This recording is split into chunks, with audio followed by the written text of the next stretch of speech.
Peu importe le jour, peu importe et le mois surtout, peu importe l'année, encore moins peu importe la date dans laquelle vous allez suivre cette vidéo et vous êtes béni. Bonjour, je suis John. Si vous tombez pour la première fois sur cette vidéo, sachez que le Seigneur vous a sélectionné et je pense qu'il va vous faire du bien à travers cette vidéo. Je vais tenter de parler de ma vie parce que de nos jours, il est très difficile de parler de nos propres vies et nous parlons beaucoup plus souvent de la vie des autres. Je crois fortement que notre vie aussi a une certaine bénédiction pour la vie des autres personnes. Alors si vous pensez que vous serez d'accord avec moi qu'on parle de ma vie, que le Seigneur vous bénisse, alors allons-y. Comme vous le savez, nous sommes tous appelés une fois à être des petits enfants et à grandir. Et nous avons tous nos histoires. Chacun a son histoire. Moi aussi, j'ai mon histoire. Dans mon histoire à moi, il y a quand même pas mal de choses qui vont vous choquer, mais ce qui est sûr, à la langue, j'ai compris que tout était dans la volonté de Dieu. Vraiment, je remercie le Seigneur, premièrement, d'avoir passé dans tout ça. Et j'espère aussi que ce sera une leçon pour vous et ensemble, nous allons vraiment avancer et surtout prendre conscience de qui nous sommes et de quelle flamme qui nous allume. Mais alors, parlons-en. Ma petite famille se compose juste de papa, maman et 3 enfants. Je suis un garçon au milieu de filles. Non, je suis le deuxième et il y a devant moi une fille, derrière moi une fille. Je portais tous les noms de mon père parce que je suis un garçon unique. Tout a commencé il y a environ quelques années au Katanga, le 13 juillet, dont je vis les jours. Et quand je vis les jours, le 13 juillet, et voilà, d'une certaine année, je suis né. Et après, je pense quelques mois ou quelques, quelques années, pas beaucoup d'années, juste une année ou 2 ans, 2 ans, je suis parti à Kinshasa avec toute la famille. Ils sont partis à Kinshasa, là, on a vécu à Kinshasa. Tout allait bien, super bien. Quand je parle de super bien, c'était vraiment super bien. C'était une famille heureuse et une famille chrétienne, parce que papa, parmi ses services qu'il fait, il est aussi un pasteur, un serviteur de Dieu. Vous comprenez, vous comprendrez déjà que je suis né dans une famille chrétienne et pour moi, pour les gens qui sont nés dans une famille chrétienne, nous savons déjà ce que veut dire partir à l'église et ce que veut dire être enfant de Dieu. Nous le savons déjà. Mais alors, ce qui m'a beaucoup plus choqué, c'est là, j'étais en troisième primaire, c'est là que les problèmes ont commencé. Je vais atteindre le nom de la communauté de l'église où ça a un peu bousculé ma vie, donc je ne savais pas. Ah, mais quand je suis arrivé en troisième primaire d'une certaine année aussi, j'ai oublié l'année parce que ça fait un peu longtemps. Alors, dans l'église, il y a eu une sorte de prophétie dont jusqu'à aujourd'hui, je ne peux pas oublier ces jours-là, ces jours amers, qui disait que j'étais sorcier. Quand vous comprenez déjà un enfant de pasteur et qui est sorcier. Et cela a beaucoup changé des choses dans notre vie. Une famille qui était solide, une famille dont il y avait l'amour dedans là-bas, mais on s'est rendu compte que cette famille n'avait plus d'amour. J'étais obligé de vivre avec un père qui n'avait plus d'amour pour moi et qui les montrait clairement que non, voilà, il n'y a plus d'amour, t'es plus mon fils. Pourquoi? Parce que t'es sorcier. Moi, je suis un pasteur, tu peux pas être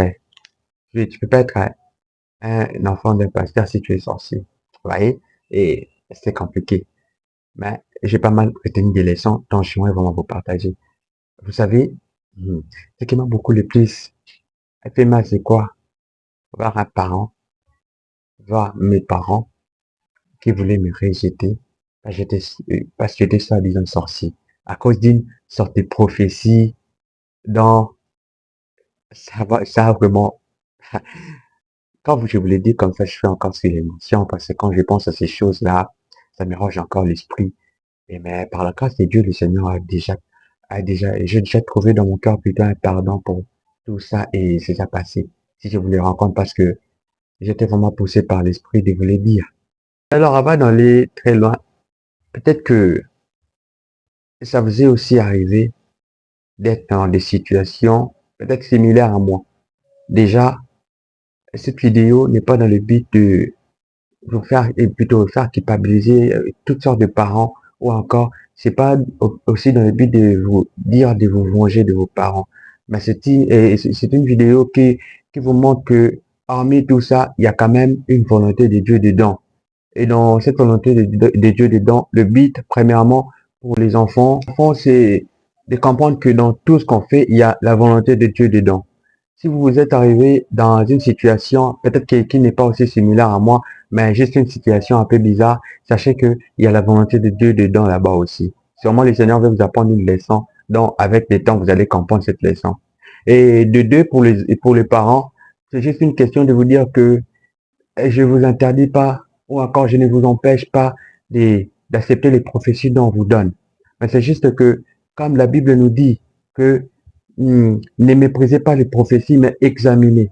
Et vous savez, aujourd'hui de nos jours, plusieurs personnes, entre guillemets, ont plutôt cette allure ou encore des casquettes d'être serviteur de Dieu, d'être prophète, d'être apôtre, d'être ministre de Dieu tout court.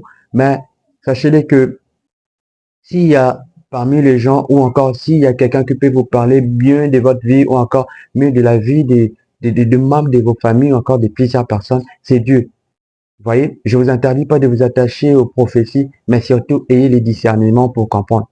Parce que les vies sont beaucoup bouleversées et j'ai pu constater que plusieurs familles sont brisées à cause des prophéties et par moi, je voulais pas vraiment que tout puisse être comme les autres les pensent. Mais ce que je veux, c'est juste que, à travers ma vidéo, que vous preniez le temps de discerner dans tout ce qu'on vous dira et juger par l'aide du Saint-Esprit si ça sera bon ou pas, si vous pouvez accepter ou pas. N'acceptez pas seulement tout ce qu'on vous dit, mais prenez le temps de consulter Dieu pour être d'accord. Cela vous empêche d'amener des divisions dans la famille et surtout cela vous empêche aussi d'être un mauvais père ou encore un mauvais responsable. Je me souviens très bien de ce jour. C'était un dimanche. Après l'église, il y a deux serviteurs de Dieu qui m'ont appelé. Et parce qu'à cette époque-là, tous les enfants de mon église étaient déjà pas sorciers. J'étais resté seul. Bon, soit disant sorcier. J'étais resté seul et qui n'était pas encore chassé de l'église. Vous voyez? Et quand ils m'ont appelé, on était là. Je vous dis, nous avons passé tout l'après-midi. Nous avons pu finir. C'était à, si je me rappelle bien, c'était à minuit. À cette époque-là, j'étais encore trop jeune, je ne comprenais pas encore les choses. On m'a appelé là pour me dire que voilà, une prophétie est sortie, tu es ce sorcier. J'étais bouleversé de savoir que voilà, on me traite de sorcier. Mais je ne savais pas quoi faire parce que plutôt, je n'avais pas de choix. Pourquoi je n'avais pas de choix? Parce que peu importe que je dise oui ou que je dise non, on va pas me croire. Ils vont seulement croire que je suis sorcier. Vous voyez? Et cela fait en sorte que lorsque en fin de compte, ils ont pris la conclusion de dire que j'étais sorcier et j'ai été obligé d'accepter que j'étais sorcier, moralement surtout parce que, vous savez, quand on vous menace, vous n'avez pas de choix. Et quand vous en avez marre, il faut seulement accepter pour ne pas, euh, pour ne pas perdre le temps. Mais le fait que j'ai pu accepter ça, c'était l'ouverture d'une période très difficile de ma vie. Un petit conseil, les amis, n'acceptez jamais quelque chose que vous n'êtes pas. Si vous n'êtes pas ce qu'on vous accuse, restez positif. Pour moi, c'était juste un petit mensonge pour mettre fin à, à la discussion. Mais ces mensonges que j'avais fait m'avaient causé plusieurs problèmes et ça avait ouvert une mauvaise chose dans ma vie. Ce jour-là, si j'avais seulement, et si j'étais resté avec ma position de dire que je ne fais pas ce que vous pensez, je ne pense pas que j'allais vivre plusieurs cauchemars que j'ai vécu. Mais que j'avais quand même accepté, mais que je sais que j'étais pas comme ça, sous la pression, des fouets, parce que vous savez, nous en Afrique ici, des fois, les enfants sont fouettés, hein, et c'était chaud. Par contre, appeler mon père pour lui dire, voilà, et lui qui était pasteur, on lui dit que non, voilà ton fils aussi. C'était l'unique fils qu'il avait et c'est, c'est comme, c'est comme si on lui disait que, ouais, voilà, tu n'as plus de fils parce que même ton fils est sorcier. Wow, c'était vraiment trop déchirant pour lui. Je pouvais le voir dans ses yeux que c'était vraiment grave. Mais je n'avais pas de choix. Et je me souviens ce jour-là, j'ai quitté la maison, j'ai quitté le lieu où C'était quand même un lieu de jugement. Les lieux où on me jugeait pour la maison avec papa, c'était un silence des morts. Personne n'est parlé, nous sommes arrivés à la maison et papa me dit clairement que à partir d'aujourd'hui, tu n'es plus mon fils. Ah, tu n'es plus mon fils. Pourquoi? Parce que je suis sorci. C'était choquant, mais qu'est-ce que je pourrais lui faire? Je n'avais pas de choix. Je pourrais quand même accepter. Je n'avais pas de choix, je pourrais quand même accepter. C'était chaud, hein. Mais vous savez, ce jour-là, j'avais compris une chose. C'était comme si j'étais seul au monde. C'était comme si tout le monde était parti. Aujourd'hui, peut-être je suis en train de vous le dire comme ça, en riant, en souriant, mais à l'époque, c'était vraiment du stress. Oui, c'était vraiment du stress. Et c'est là que mon cauchemar a commencé. Maman qui ne croyait pas à ça, chapeau. Et on va déjà dire merci aux mères parce que souvent, à nos mamans ne croient pas toujours assez quand on leur a font beaucoup plus confiance à Dieu, surtout confiance à leurs enfants, au lieu d'accepter n'importe quoi. Pour le père, vu qu'il était déjà spirituel, il était plutôt pasteur, et ça a fait en sorte qu'il a quand même cru. J'ai été privé de soleil pendant, je sais pas, c'était mois, années, je sais pas, mais c'était plusieurs mois que je ne voyais plus le soleil. Pas dans le cadre que j'étais en tension encore comment, non. C'était juste dans le cadre que je n'avais plus les droits de sortir, même à la véranda, même au balcon, je n'avais plus les droits de sortir. J'étais juste enfermé dans la chambre, je ne pouvais pas sortir. Pour manger, c'était compliqué. Pour manger, on devait voler la nourriture à la maison. Dans notre propre maison, on devait voler la nourriture pour manger. Et je me souviens même plus si je prenais le temps de me laver parce que c'était compliqué. À chaque fois que le membre des, de l'église de mon père venait à la maison, je dois savoir que dès qu'il part, je serais fouetté. Parce que souvent, il venait pour donner le rapport, voilà, ton fils était venu la nuit pour nous attaquer et tout ça. Et ça faisait en sorte que dès qu'il parte, j'étais obligé d'être fouetté. Et imaginez comment me fouetter. Avant de me fouetter par mon père, c'était quoi? Dis-moi, j'étais parti là-bas, oui ou non? Que je dise oui ou que je dise non, je sais que je serai toujours fouetté. Donc je n'avais pas de choix et je savais que je serais toujours fouetté. J'étais fouetté comment? On me mettait du scotch à la bouche, du scotch à la main et du scotch aux pieds. Je sais que même si je criais, même si je voulais faire n'importe quel mouvement, je ne pouvais pas faire grand chose parce que là, j'étais scotché. Et là, on me fouettait. Je me souviens encore, il y avait une fois, j'ai même fait pipi aux habits à cause des fouets parce que c'était trop. Vous voyez? Et c'était quoi? J'ai trouvé, et je vivais l'enfer chez nous à cause d'une simple prophétie, une soi-disant prophétie, mais c'était pas une très bonne prophétie. Et c'est là, m'avait donné la haine envers mon père. La haine. Là, c'est la première leçon que je vais vous apprendre. Vous savez, lorsque quelqu'un commence à vivre des choses, surtout euh, des choses dont il n'est pas responsable, ce qui arrive, c'est quoi? Il commence à avoir la haine envers ces gens. J'ai commencé à, et plutôt, ceux qui m'ont fait vivre, ça m'a donné, ça m'a fait entrer des esprits qui commençaient à me donner la haine envers mes parents, envers surtout mon père, dont je ne pouvais plus lui saluer. Vous voyez? C'est que les gens disent que les enfants des pasteurs sont souvent, ils sont souvent diaboliques, tout ça. C'est souvent à cause de ce genre de choses. Je pourrais faire sentir mon père parce que il m'avait tellement torturé jusqu'à tel point où j'avais la haine envers lui. C'est que j'avais envie, c'est juste de fuir la maison. J'ai tenté de fuir la maison plusieurs fois, mais par la grâce de Dieu, je ne suis pas parvenu à partir. Et une fois encore, mon père m'a pris, il a failli me jeter à la rue. J'ai failli être, et j'ai risqué d'être enfant de la rue juste à cause d'une simple prophétie dans une certaine prophétesse, pas disant prophétesse, a donné. Et cela m'a empêché d'aimer la religion, ou plutôt le christianisme. Ça m'a donné le dégoût de servir à Dieu. Mais ce qui est sûr, en moi, je savais qu'il y avait un Dieu vivant qui existait parce que dès les bas âges, j'étais quelqu'un qui aimait Dieu. Mais avec ce que je vivais, je ne pourrais pas imaginer que cela m'arrive. Mais je savais qu'un jour, le Seigneur va me faire grâce. Vous voyez? Et si je suis encore vivant aujourd'hui, je pense que c'est la grâce de Dieu, le Seigneur qui a fait en sorte que je puisse être vivant aujourd'hui. C'est des moments difficiles dans la maison de mon père.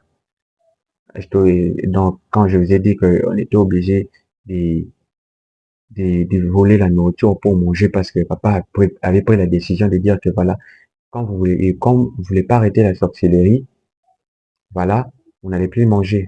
Manger seulement vos choses là de l'esprit. Donc, vous n'allez plus manger jusqu'à ce que vous allez mourir. Il était prêt à nous tuer. Pourquoi? Parce que il avait réussi la prophétie que nous sommes sorciers. J'ai pas vécu la France dont plusieurs enfants ont vécu. J'étais tellement traumatisé et ça m'a rendu solitaire et ça m'a donné le dégoût de la vie. J'avais envie de mourir pour aller vivre en paix et rester là, vivre ce que je devais vivre. Et heureusement pour nous, c'était juste pendant les grandes vacances et j'avais fini quand même les études de l'époque parce que j'étais en troisième primaire, je devais monter en quatrième primaire. Mais à la fin des quatrième primaire, plutôt à la grande vacance pour arriver en quatrième primaire, c'est là que c'était encore à temps parce que j'étais à la merci des parents. Donc, vous comprenez déjà que j'étais là. On ne pouvait plus partir à l'école, mais euh, on était obligé d'être là chaque jour. Et en étant là chaque jour, c'était comment? On mangeait presque pas. On avait maigri. Et c'est compliqué. Fouet chaque jour. Mépris, calomnie. Dès que papa sort, il rentre à la maison, il doit encore me taper, il doit faire ceci, cela. Tout ce qui lui plaisait et c'était compliqué. Jusqu'à tel point on s'est passé avec papa comme ça, parce que je l'aimais pas. Vous voyez? Le diable a pu conquérir mon cœur, il a mis la haine. J'avais même la haine et je n'avais même pas envie de la ressentir. Jusqu'à tel point, euh, quoi, au cours de 2 semaines avant la rentrée scolaire, c'est là que j'ai senti que le Seigneur l'a fait quand jusqu'à tel point, maintenant là, papa est venu nous dire que nous n'avons pas seulement, plutôt nous n'avons plus le droit de partir à l'église, mais nous allons vivre, il va maintenant nous traiter comme ses enfants, on va manger, on va aller à l'école, tout ça, il va pas nous prouver nos droits, juste que on va pas aller à l'église. C'était quand même un soulagement pour nous, et surtout moi qui aimais les études, c'était vraiment un soulagement. Et par là, avant de continuer, je m'en juste dire comment le diable est malin et comment le diable est bête. Excusez-moi de le dire. Vous savez, lorsque vous croyez qu'un enfant est sorcier, la Bible dit que la foi vient de ce qu'on attend, et ce qu'on attend, c'est la parole de Dieu. Et je pense bien que la délivrance dont cet enfant doit avoir, c'est lorsqu'il écoute la parole de Dieu. Et là, nous pousse à dire que vous n'avez pas le droit de l'empêcher de partir à l'église sous prétexte qu'il va combattre l'église, tout ça. Mais je pense que c'est vraiment important pour l'enfant de rester à l'église pour écouter la parole de Dieu, enfin, d'échanger par la grâce de Dieu. Vous savez, parce que nous sommes des âmes. Mais c'est ce que mon père a fait. Et surtout ce que ils ont fait. Je parle pas seulement de mon père, je parle de la communauté, ce qu'ils ont fait. Ça veut dire quoi? Lorsque j'étais sorcier, et plutôt lorsqu'on nous a dit qu'on était soi-disant sorciers, on a été écarté de l'église et nous avons été abandonnés. Imaginez un enfant qui grandit encore dans le trait des sorciers, mais qui ne part plus à l'église. Donc, il n'écoute plus la parole de Dieu, il ne sait même plus ce qu'il fait, si c'est bien ou si c'est mal. Alors, nous sommes restés à la maison. Je suis resté à la maison la quatrième primaire, cinquième, sixième. J'ai repris les, j'ai repris le chemin de l'église. C'était l'église catholique quand je suis parti à l'internat en première secondaire. Quand je suis allé à l'internat, c'est là que j'ai repris l'église catholique. Ce que j'aime dans tout, c'est quoi? Hormis, même si je ne partais plus à l'église, il y avait quand même cette bonne valeur de dire que je suis enfant de Dieu. Je ne prends pas l'alcool, je ne prends pas ceci, on ne prend pas cela, on ne fait plus ceci, on ne fait pas cela. Sur moi, c'est que ce qui m'a aidé à rester solide. Chers parents, j'aimerais vraiment vous inviter à toujours inculquer de bonnes manières à vos enfants, à leur apprendre la parole de Dieu. Vous voyez, lorsque l'enfant est petit et il apprend des petites bases, je pense que même au reste du monde, il saura se tenir ferme et surtout, par la grâce de Dieu, le Seigneur saura comment le préparer. Moi, ce qui m'a aidé à ne pas être influencé, surtout à l'internat, surtout, malgré que on me traite des sorciers, tout ça, malgré que j'ai vu le rejet de mon père, mais j'étais resté solide. Pourquoi? Parce que j'avais quand même des bonnes bases. Je savais qu'un enfant de Dieu ne fait pas cela, un enfant de Dieu ne fait pas ceci, tout ça, et cela m'a beaucoup aidé. Aujourd'hui, je vous invite aussi à prendre cette responsabilité, à aider aussi vos enfants. Et si par malheur ou encore par hasard, votre enfant aussi a été traité de sorcier, ne prenez pas d'abord le temps de le chasser. Et surtout, ne prenez pas le temps qu'il devienne d'abord enfant de la rue. Non, prenez le temps de prier Dieu et de lui demander. Et s'il est sorcier, aimez-le, approchez-le à l'église et par la grâce de Dieu, il sera délivré.